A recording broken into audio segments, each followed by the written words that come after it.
যেদিকে সকাল সকাল যাচ্ছে মায়ের কাছে পুজো দেখতে, মা বলেনি তাও যাচ্ছে পুজো দেখতে। ওকে হাতে কিছু নেই, হাতে আরে এই তো জলটা যে ধরলো হাত ধুয়েছে, কিছু হবে না। তুমি ওখানে জল দিয়ে দাও, ও হয়ে যাবে। এই ও পড়ে যাবি, পড়ে যাবি, আত্তে পড়ে যাবি শোনা।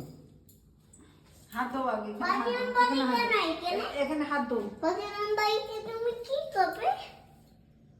এখানে হাত দাও, এখানে বেশি বুঝে গেছো।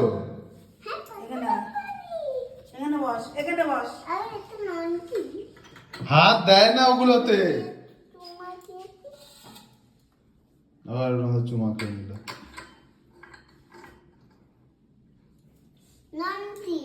নন্দু, নন্দু দাদা। প্রথম বাইকে এখানে কেন করতো? ওটাকে